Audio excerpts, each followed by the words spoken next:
From Darkness to Silver Light, written by Aaron Weinstock, narrated by Roy Harris. Jake glared at the house nurse, or more appropriately, apartment nurse, as with his right hand he slapped her attention away from himself. She had been trying to place a jacket on him, dress him, and he wanted no parts of it. He could still dress himself. "I am just trying to help you." She paused to figure out a way to make her job more palatable to the young man, and then continued with, "Do you want to catch a cold out there?" The agent for joy rolled his eyes back as he chided her with annoyance about what was being done to him and what he felt was not needed. "Yes, I do not have much of any feeling in my left arm. You can thank my congenital health disorder for that.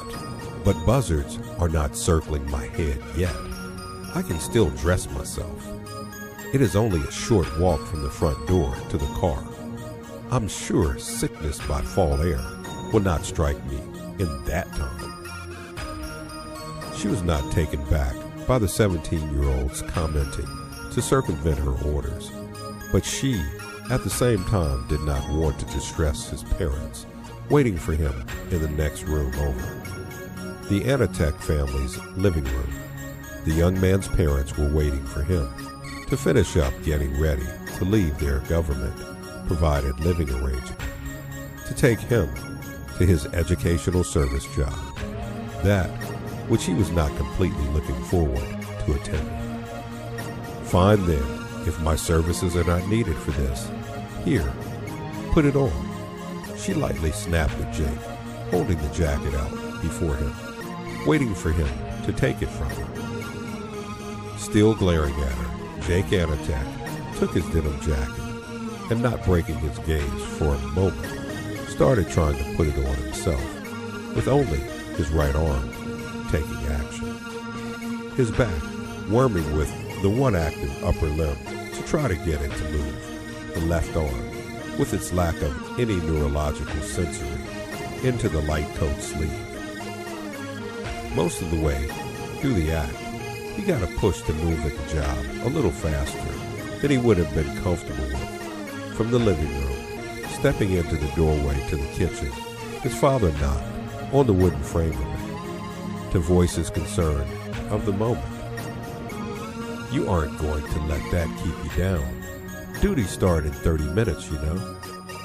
"I know, it's not a problem," Jake said, finishing maneuvering into his jacket.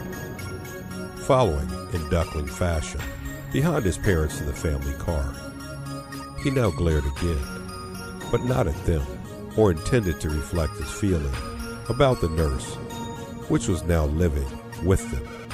This scowling on his face and feeling of hatred was being directed inwardly at himself, a gesture misinterpreted by all those who knew him best. His whole life, to as far back as he could remember, he'd been prone to have strokes, the earliest one he could remember happening in kindergarten, seeing his peers and teachers leaning over him in concern as they waited for the local hospital with their ER staff to arrive on the scene to help him in depth, his teacher swearing under her breath, but not out of his hearing range, that she should have paid more attention to his parents' warning about him when she'd taken him in as a student.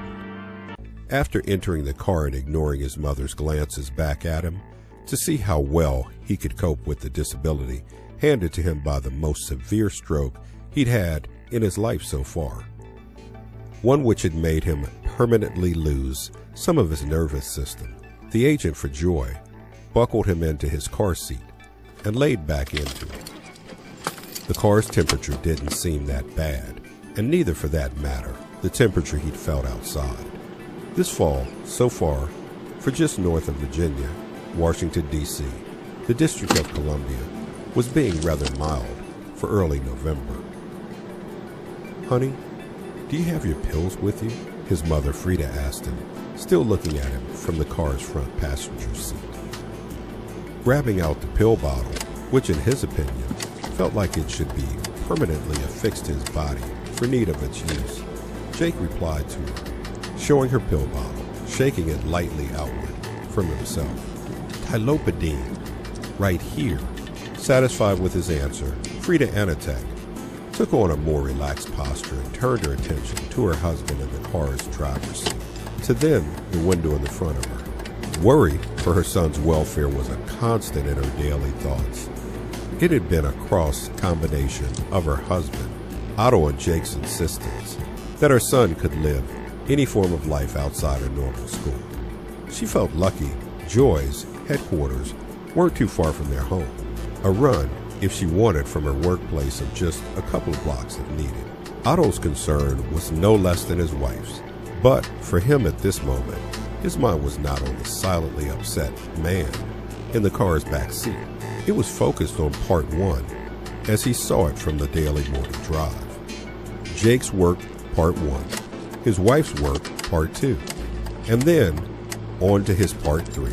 Sometimes this had little interruptions, added tasks, like of picking up breakfast, if not eaten at home, or a quick stop at the nearest bank they had checking and savings accounts with. DC, even if one was a seasonal driver to it, was never an easy drive through. Commuters like him traveling to their jobs, tourists wanting to see the sights of the nation's capital, and of course the commuters who were prized in this place. Its politicians who always were in need of special escort. Forcefully paused at a stoplight and looking to see Jake's presence in the car's back seat by way of the inter-roof mounted mirror. Otto questioned his son over his coming work. Have you been given a new assignment yet, or are they going to wait some more time about it? As the stoplight changed over to green, Jake sighed, staring out the window nearest to his side, and replied, They aren't waiting anymore. All of us today are being given new assignments. What sort of assignments do you think you're up for? His father asked, as he rounded the car on the final street needed in the first of its morning destinations. Anything, Dad, that I can do. I don't believe in limiting myself, and you know that. Jake answered, snapping lightly, as the reply came out. No need to be snippy with me, Jake. I don't want you handed fluffy assignments. You know that. Otto replied in mild frustration. Pulling up the car to the gated entrance of Joy's headquarters, sometimes, which didn't appear as anything significant to the untrained eye, Otto slowed his speed and rolled down his window to give a small grin at the building's outermost station guard, to then move forward just a little more to have the guard's line of sight fall in line with the vehicle's rear passenger's window. Jake, not rolling down his window, with force, gave a little light tug of his cheek muscles to give a smile too at the expectant guard. Seeing the young man in the car's back seat was all that was needed by the uniformed man to know it was okay to let the car through and onward to the government building. That, while he well knew the child's parents, he wanted to stay formal about his work. The kid was still the only one of them that actually worked there. Excused from having to dress complete in normal work attire, much to his disliking, Jake stood as straight as he could line up with his fellow Joy agents, awaiting their secondary sign-in, aka roll call. Their chief, a man named Drake Aquino, doing his normal eyeing up and down of what he only personally to himself and to them called his officers. The terming not used by other adult staff of the organization, whereas they used the terming of agent on the children. This contradicted title to Mr. Aquino, however, who felt the lads, and at least one lass, deserved. After all, Joy, outside of its acronym form, stood for Junior Officers of Ying Gong. The eyeing was his way of making the youth feel on their toes as they reported to him for duty. Not one of them ever looked improperly presentable during their shift time. At least, not at this time of day. If such a thing ever did occur, it was likely only due to a new agent being among them. whom didn't know better. Joy, while being of the most part very peaceful and overall above anything meant to be helpful to others in the extreme, had a mild military air to it. Likely, that was one of the reasons it was valued to those who knew of it outside wanting to make use of its officers. The order it demanded on its young representatives, their parents, while wanting their children to have respectable jobs, knew this would impart to them values to hopefully be held by them for the rest of their lives. After Chief Aquino finished his roll call of his charges, the company flanked to Jake's right side spoke up, directing her words outward, but clearly meant for the man at her left. He failed to note that your shirt is on backwards, meant only as a verbal poke and jest at him, a verbal poke that from only the lady beside him, he knew had nothing meant emotionally salted intended in it. It still prompted him to retaliate against her. This retaliation, a verbal poke back at her. Yes, Kathy. Oh, and your shirt. I couldn't help but notice this about yours. It's not buttoned up all the way. Nice bra. Heather Tabin, then smiling, hit Jake for his reply. The action drawing attention on the pair by their fellow agents, most of which still nearby from just dismissed roll call. It was not a hard hit.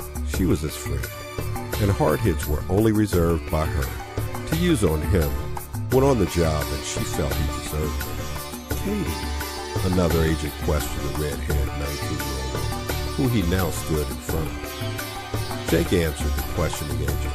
Katie, correct. She is, Katie, correct. Trying to repress a laugh, the man who questioned the girl, but had then been answered by her friend. In amazement, blurted out his thoughts about her nickname. Your nickname from that kid's show, because you helped him. Turning to Jake, the agent, now and laughing lightly, he continued on to state, that then makes you the dumb buck-toothed moron, right, Daryl? Jake halted the man's speech and cupping his one good hand over the man's mouth. Don't. Anatech finished the agent's words, but not how originally they were intended, if, however, still right. With the absence of Chief Aquino from their presence, from the room beyond where the agents of Joy stood, in waiting their duly assignments, which were always hoped to be a larger magnitude than paperwork or dodging senior staff on outbound jobs, came reason for their anticipation to suddenly be heightened. Aquino's deputy chief, a man only a few years older than Jake, Vincent Sasso, entered their presence. Deputy Chief Sasso had numerous jobs he had to daily undertake for the organization, but as far as its namesake agents were concerned, only one of those registered with them for good recognition, the handing out of their assignments. What gave them practice for great things that might as any, all of them hope to dream, save lives and secure the safety of others at the risk of high threat. Most of the time the work of that scope was not given to them. With all of the world changing going on around them, change for the better, best assumed. Given the recent news reports of the destruction of the Berlin Wall, they found their presence needed less and less. Today, seeing Sasso's face, looking brighter than normal, showed promise of expectation. Real work got handed to all of them but one. Jake objected immediately when noting this. Not even a fluff assignment as his father would have called it. Being the day's coffee boy didn't even rank close to being a fluff assignment in his eyes. No, coffee boy ranked as a toxic dumping on his intellect. Heather, can you use a partner? Jake asked his friend, as he tried to contain his anger about the insult just given to him. Pity was not a quality pronounced in Tabin's outlook on others in need. That was a quality component in why she and Jake got along so well. She didn't treat him like the wisp of a dying man. Most of the world, he felt, treated him. So, when she replied to his question, Jake got a double shock. No, but field work? I'll see what is needed. Nothing during the course of the day felt interesting to Jake. Office work highlighted by snack runs for his superiors and a few times for fellow Joy agents. None of them Heather. The black-haired young man wished in silence over the course of his shift he'd seen her at least once that day, before they had to clock out. Sure, he'd see her then, but in pondering her words, in his head over and over, that she might get some work for him, work that didn't feel beneath him. He itched to have something more interesting to do than to make short runs to the Bertucci nearby for his co-worker's office dining. Only one thing of interest happened during the day, and it was something he felt better forgotten. Joy had a small section of it devoted to science with employees working in it, which didn't get out much to see the light of day. That was why they needed his service for refreshments. It was also why he and most others avoided the scientists and techs working there. They sometimes did weird things in their work, which, while making sense to them in the name of progress, as they thought of it, just confused those not in their tight social circle. Today, Jake and a tech, given an order for a small pizza and handed money to buy it, being forced to come into the science division's workspace. He kept his eyes low, entering the lab area. "Who ordered a pizza?" he asked, with his attention fixed on the floor, just before. "With pineapple and mushroom on it?" questioned a man from somewhere off in the distance of the room. Sickened by the thought of the topping and making a face reflecting that feeling, Jake answered the man's question. "Yes, unfortunately." "Bring it here." The man who had ordered this somewhat gross Italian dish waved for Jake to come to him. Seeing Jake starting to slowly move forward, and at that minus being looked up at him to see for who the teenager had to deliver the pie to, the worker requested Jake to do something the Joy agent was avoiding. "Look up and head over here." Jake did as ordered. His brown eyes looked and quickly found the ordering scientist or tech. He wasn't sure which. The man was plump with glasses and soft in hair color. The workspace surrounding him, not as strange to see as what he'd encountered back when he first stepped foot into it a few years back, when he had just started working for Joy. Moving forward, the man, though Jake didn't finally catch sight of, pausing, he wasn't sure. He also feared his own guessing at the sight. Looking at a table that was mostly barren, laid on top of it, a dog of good size, a white and black spotted lanky boxer. Whether it was breathing or not, he wasn't sure. Had they killed the poor beast for his studies? Or was it just playing a trick? The dog. That was all he could say, questioning, pointing at the animal laying completely still on the ivory tabletop. "Is dead," exclaimed a woman passing by Jake, as she, with care, carried a beaker of some kind of greenish fluid to a station, filled itself with other fluids of all sorts of colors. Looking not to the woman, but to the fat man that had ordered the sickening pizza, now feeling more sick, Jake had an exclamation of his own to say. "Keep your dead animals in here. Lunch first, gopher boy." The man replied, not answering to Jake's statement, but seeming to say he might, with the presentation of food. Once being handed over the box containing the pizza and change left over from the transaction, which had purchased it, the large man started to talk again, in between hungry eating. "We don't normally keep dead animals in here. That dog, it did not die because of us. Don't worry about that.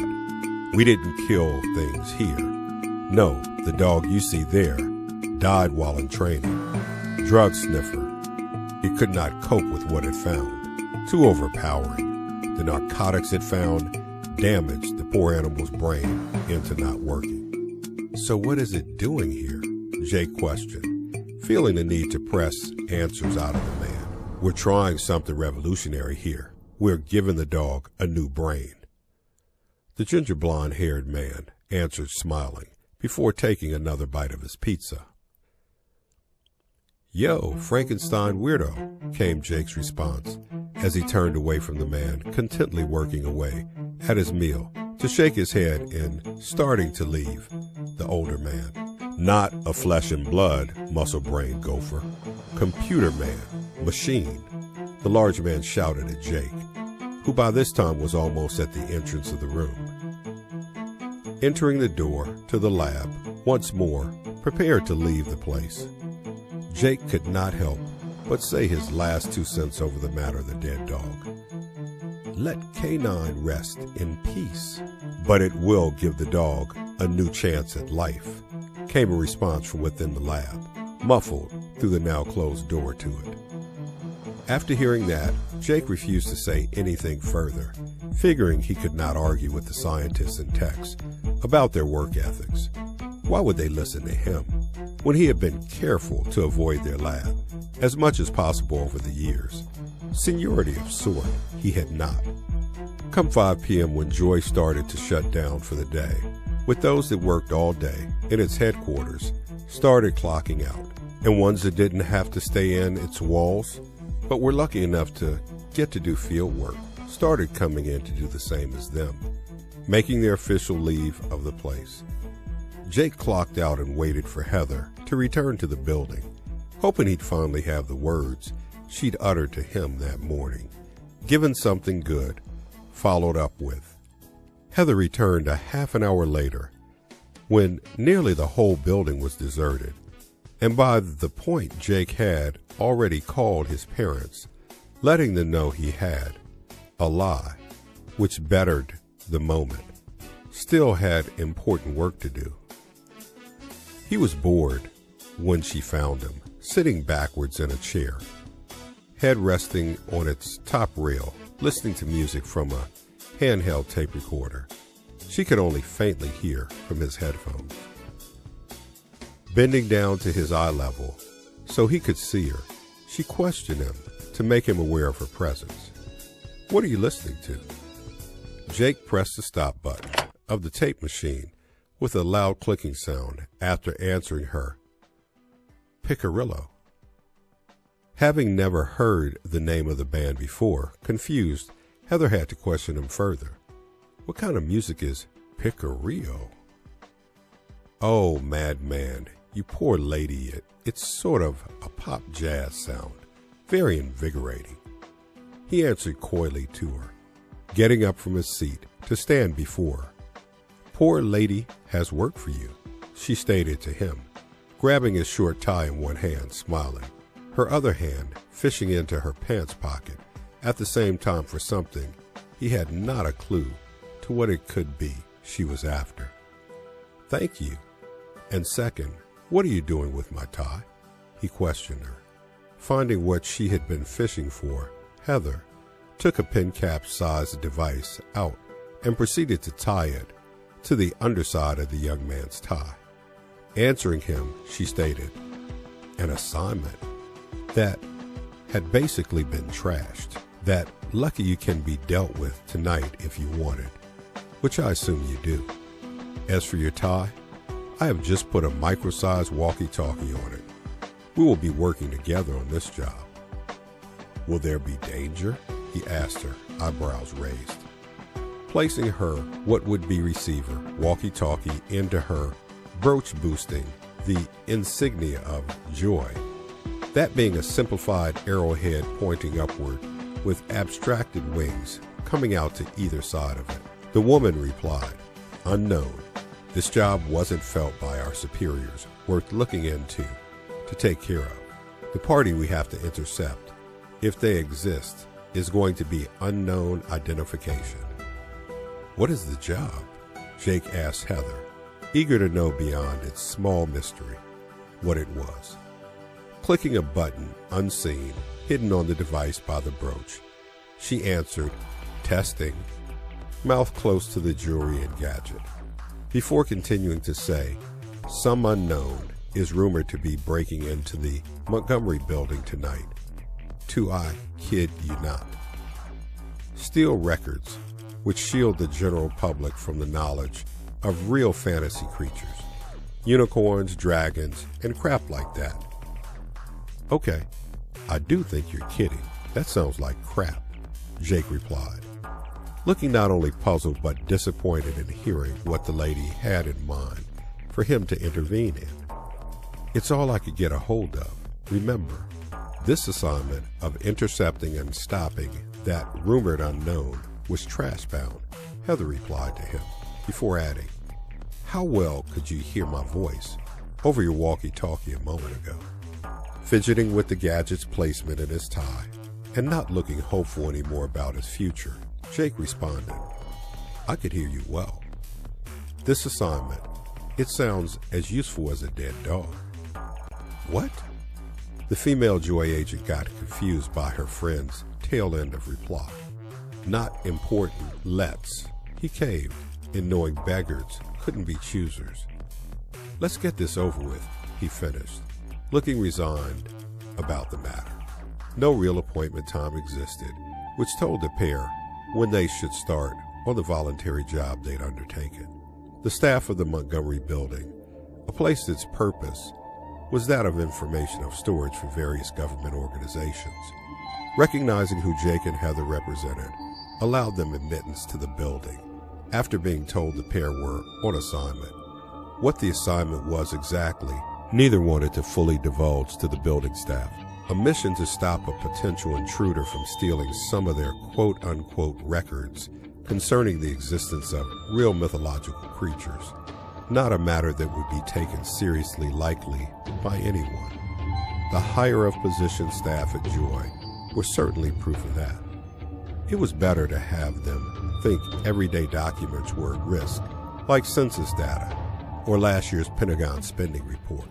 Sitting in an office now abandoned, staff had told the agents they could make use of while they awaited their quarry to surface. Jake and Heather finished the meal they had created from a set of vending machines that were stationed in a nearby hallway. Junk food, but they didn't care. If this evening was anything, it was a chance to have time with a friend who looked up to her for guidance and equal treatment not normally given by others, but highly appreciated. That was Heather Tabin's outlook on the night. Jake Anitek's outlook was different. Friendship, yes, but full partnership in the matter of the circumstance to come, no. Balling up a chunky bar wrapper and dumping it into the trash bin by his side, Jake broke news to Heather he knew she'd likely disapprove of, but hopefully would accept. Officer Heather, Agent Heather, however you'd like this in the official report once this is over with. It's late. This would be the right time of night. Someone might try and strike for stealing anything. I want to deal with this job, solo. Mouth caught on her Yoo-hoo bottle, Heather stared to Jake in shock for a moment before putting down the drink to her side and replying to him, this might not be anything, and at the same time, it could be real. Jake, I'm your friend. You're Katie. Other Joy agents, you know, typically don't work alone. Could you give me this one, Heather? You seem to be the only person in my life right now who doesn't treat me like I have limits outside my parents. I want that respect to extend to others who work with us as well, Jake replied. Now, it was Heather's turn to accept what was handed to her. She would not deny him this, because clearly it meant a lot to the man. Taking one last swig of her drink, she answered him. We don't know if this assignment will even have true validation to it in the end. But you know what? I am senior to you, so I will put in my report about this, that you did this job, the action end of it by yourself. Getting up, Jake smiled at her and started to depart her with the same he wanted as his ending words to her over the assignment means of being carried out. As Chief Aquino says, good lass. Not wanting those to be his ending words during the active part of the voluntary assignment, Heather added to Jake as he cleared her sight almost completely, your walkie-talkie. Jake fingered the gadget concealed on the underside of his tie, turned it on, wanted solo mission or not. Simple and direct communication with his best friend was something he refused to neglect. Speaking into his time, he replied to her, working and ready.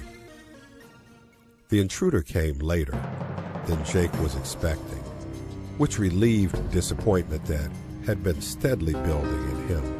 When his solo watch went past just under 1 hour in wait, the person, whoever they were, had done nothing yet illegal the teen had noticed except breaking into the establishment. Nothing was held in their possession that didn't already look a part of what the person had come in with. The movement in the dim light of the person seemed off, while appearing stealthful, was not still normal in that intrigued Jake about them enough to just watch to see what the person would do next. How the member of Joy knew this had to be the expected mystery thief was by their outfitting. A deep purple form-fitted suit covering the whole body, except in certain places of it. Feet and shoes of matching color, and gloves that matched as well, plus a mask, which made Jake now truly wonder who was now occupying the space only a few yards away from him. It was not the sort of mask any trained member of Joy knew to pigeonhole a criminal with. At least, not the standard run-of-the-mill types. The mask covered the whole head of the intruder, and where one would see out of it was a fine mesh fabric sewn in flawlessly. It too matched the color of the rest of the criminal's outfit, but it did have one thing on it not seen anywhere else on the figure's body. A stylized spider, which in yet a deeper tone of purple took up the face of the mask. Speaking into his walkie-talkie softly, Jake questioned Heather about the person's appearance, hoping she could match it up to any gang or underhanded political groups she knew of. The young man doing the action hidden from the being he was watching, which seemed to be moving with the grace of a silent nightmare throughout the room. A spider, Heather. Surely some whacked-out groups uses that for a symbol we should know of. He finished in his questioning of her. At barely a whisper, Heather replied to him, "I'm sorry, Jake, but that description doesn't sound familiar to me." "Copy," came his answer to her, the last words he felt like saying to her before confrontation to the masked intruder. Finding what the cloaked criminal sought, the man or woman, Jake couldn't tell, started to pick the fully enclosed lock on their chosen file cabinet. That's when he finally decided to confront them, minus a gun to threaten the unknown with, because his age didn't allow him yet, according to Joy's rulebook. The boy had a taser ready for them in his good hand, for the other to see. "Stop it right there," Jake demanded of the intruder sternly. The masked figure glanced at Jake in a slow motion, at least with their head, while in a quick movement, still picking the lock. It unnerved him how his confrontation was proceeding, and a lump involuntarily went into his throat. Not professional, he thought, his reaction, but this needed to be addressed. "Sir or madam, these are government files you are trying to break into. As it stands, you are already guilty of a crime of breaking into this facility," he stated to the unknown, that by now was not faced in his direction, but was focused back on the file cabinet alone. Starting to get upset at the person's odd and distant acknowledgement of him, Jake put down his taser to rip off the mask of the other person. Maybe a true face-to-face would jolt their reaction to his demand of it. When the mask was removed, Jake was stunned to see it was not a normal face beneath. It was the face of something not human. Ugly and terrifying, past fear, he felt it induced another reaction in him that he knew all too well. With the onset of a stroke emerging, and in his failure to do any action beneficial to his welfare, at the moment, The thing took action before he did. The human in body structure only, with covered hands but uncovered face, which shone of rotting things. Not only decay of small bony things unknown and dead, but also earthen grounded moss, twigs, dirt, sharply pointed stones, and pointed ears. It grabbed for the taser Jake had discarded on the floor in front of him and pressed it on the board, unleashing its weaponized electric current upon him. After a long silence coming from the other end of Jake's walkie-talkie, Heather decided anger at her should be forgiven by her partner, if it came at all about her checking up on his progress with the mysterious intruder. All she had heard from it at last note was a sharp inhaling of breath, along with a second noise she couldn't identify that had been roughly 20 minutes ago. When she entered the room, she last knew him to be in by him having reported his position to her earlier. It took her all of a few moments to locate him, and the sight of him horrified her. Down on the floor twitching, he lay before a broken-into file cabinet with no sign of the purple-clad unknown to be seen in the vicinity. Quickly moving to Jake to examine him, she noticed no motor control was present in him. It was his chest that was moving spasmodically. His eyes were closed, and blood was present on his mouth, nose, and one ear facing the floor. "Jake," she asked him in panic. A useless gesture, but first to ring to her mind. The second gesture was the one that made a difference. Crying, she grabbed for the first phone she could find, and after dialing 9 on it for making an outbound call from the building, proceeded to dial additional numbers into it. Just 3 were needed. A 9 followed by 2 ones. The nation's capital, while always busy with numerous forms of commotion, took no pause in rushing an ambulance team to transport the fallen Joy agent to the nearest hospital to his location. As it raced through the night, carrying only Jake, but also Heather. Heather made active an alert monitor she carried on Jake's behalf, pressing one of its buttons. It relayed GPS data to Otto's beeper, telling him where she was, and more importantly, where his son was. Heather knew it wasn't the same as a phone call, and that would be better, but she did all she could for now. Every other minute, sitting beside Jake, she pressed his button again and again to feed it updated information as fast as she hoped Otto could track it, and likely Frida, who Heather was sure by now had to be with her husband, rushing to get in touch with their boy. This was bad, and only just a few short weeks ago, she thought she'd seen life's last harsh blow to the youth happen.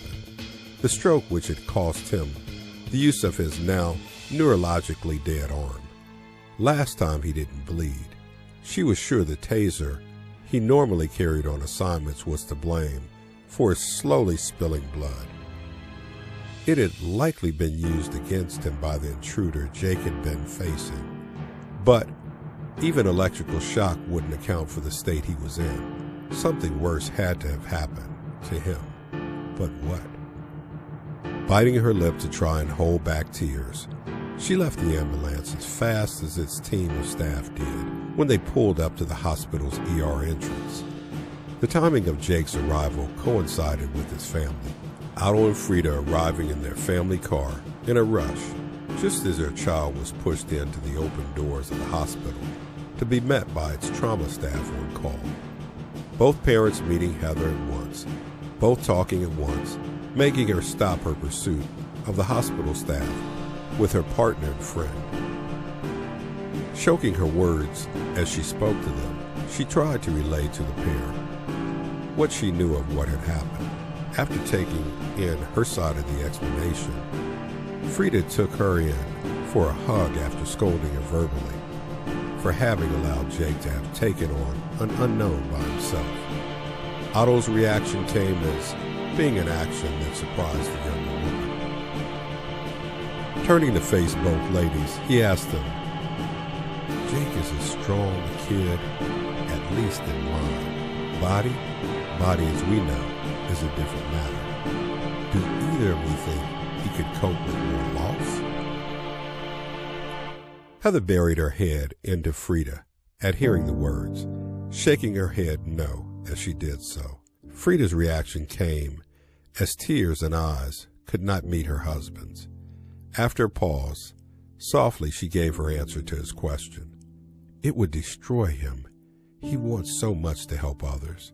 I can't imagine Joy or anyone else would allow him that chance now. Looking from his wife to then look at Heather now, looking at him with her one eye not buried against the older woman, Otto came to a decision he hoped would help his child and voiced part of it to the women.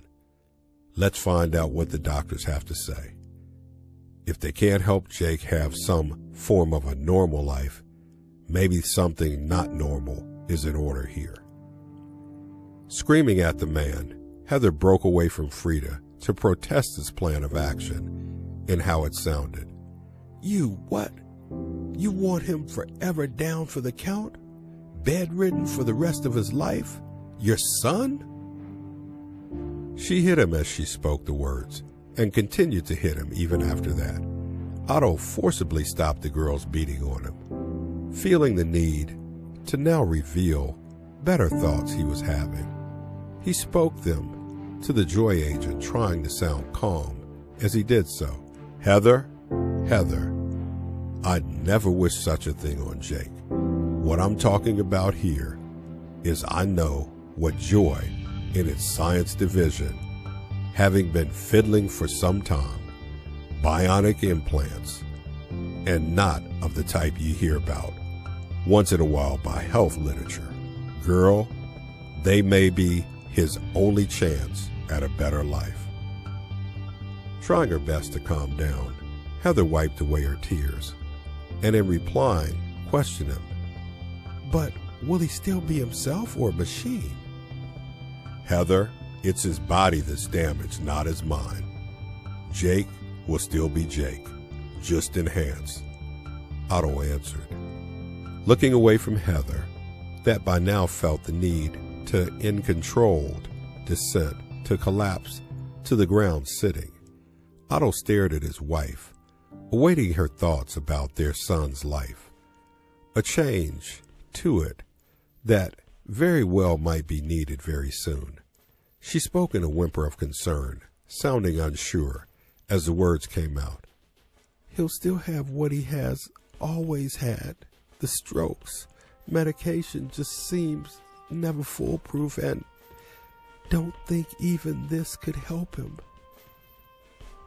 It could and likely would fix his heart, Frida. It's been in the experimental stage for ages, but the implants Joy could provide him would outshine any pacemaker available. Through best standard treatment, Otto answered her, coming nearer to her as he spoke. Do it, came Heather in response to Otto's words, the girl not getting up from her spot on the pavement, but head facing him once more. Frida, he questioned his wife for an answer.